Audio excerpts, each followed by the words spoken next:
এই ওয়েডনেসডেতে আমি সারাদিন কি করলাম আজকে ওইটাই তোমাদের সাথে শেয়ার করব।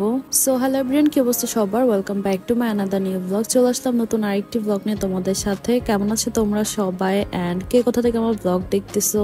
তো সকালে ঘুম থেকে উঠি নাস্তা করে আমরা একটু বাইরে গিয়েছিলাম, আমাদের একটা কাজ ছিল। তো এটা শেষ করে আমরা একটু গ্লোসারি শপিং এ চলে যাই। যদিও আমাদের তেমন কিছু নিডেড ছিল না, বাট যেহেতু হাতের কাছেই ছিল, সো এই জন্য ভাবলাম যে একটু ঘুরে যাই, দেখি কিছু নেওয়া যায় নাকি।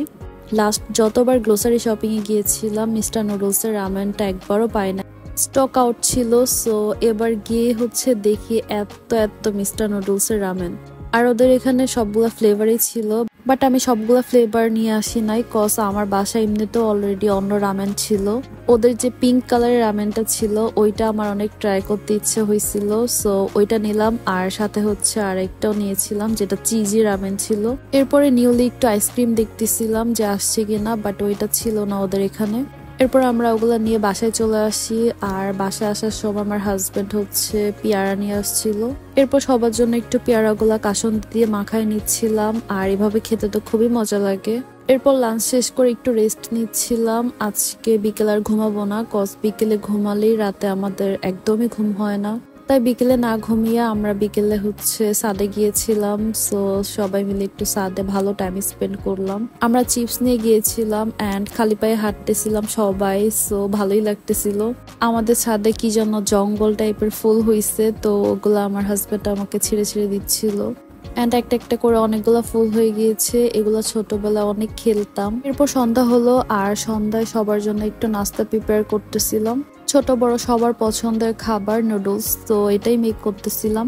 আর আজকে নুডলসটা একদমই সাদামাটা রান্না করব, যেহেতু বাচ্চারা ছিল ওরা ঝাল খেতে পারবে না, তাই একটু ঝাল কম করে নুডলসটা রান্না করতেছিলাম। আজকে আমি কি হিসেব করে নুডলস রান্না করছিলাম জানি না, আমার নুডলসই কম রান্না হয়েছে নাকি নুডলসের টেস্ট ভালো হয়েছে বুঝতেছিলাম না। নুডলস পরে সবার ভাগে কম পড়ে গিয়েছিল একটু, দেন আমি আবার একটু রামেন বানাচ্ছিলাম। আমার তো এটা খেতে ভালোই লাগে, সো আমি আমার জন্য একটু রামেন বানাই নিচ্ছিলাম। খাবার দাবার শেষ করে অনেকক্ষণ আড্ডা মজা মাস্তি হওয়ার পর আমার হাজব্যান্ড বলতেছিল যে চলেন বাইরে থেকে একটু ঘুরে আসি।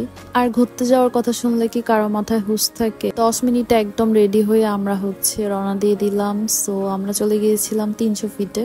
আমাদের বাসা থেকে যেহেতু এটা অনেক কাছে, আর এখানে যেতে খুব একটা টাইমও লাগে না, প্লাস জ্যামও পেতে হয় না, তাই আমরা এখানে চলে গিয়েছিলাম। আর আজকে না ভালোই গরম ছিল, আর গরমের মধ্যে আমরা হাঁসের মাংস অর্ডার করেছিলাম। যদিও হাঁসের মাংস শীতের সময় খেতে বেশি মজা, হাঁসের মাংস তো এমনিতেই অনেক গরম, তার মধ্যে যদি এখন খাই আরো বেশি গরম লাগবে, এটা মাথায় একদমই ছিল না। খাবার খাওয়ার সময় টের পাচ্ছিলাম, তখন গরম লাগতেছিল অনেক বেশি। লাস্ট কয়েকদিন তো একটু একটু ঠান্ডা পড়ছিল, বাট আবার এখন অনেক বেশি গরম পড়তেছে। আর অনেকদিন পর যেহেতু হাঁসের মাংস খাচ্ছিলাম, সো ভালোই লাগতেছিল। লাস্ট মেবি আবার শীতে খাইছিলাম। বাচ্চারা যদিও খেতে পারতেছিল না, কজ ওদের হাঁসের মাংস অনেক বেশি স্পাইসি হয়ে থাকে, কিন্তু আমাদের তো খেতে মজাই লাগতেছিল। দেন এরপর আবার একটু চা খাচ্ছিলাম। আমি ওদের এখানে গেলে অলওয়েজ মালাই খাওয়ার ট্রাই করি যদি থাকে, তো আজকে ফার্স্টে ছিল না, পরে আবার আমাকে এনে দিয়েছিল। আর এই তো এভাবে আজকের দিনটা আমার শেষ হয়ে গেল। আই হোপ আমার ভিডিও তোমাদের ভালো লেগেছে। Please don't forget to like, comment and share. Bye by.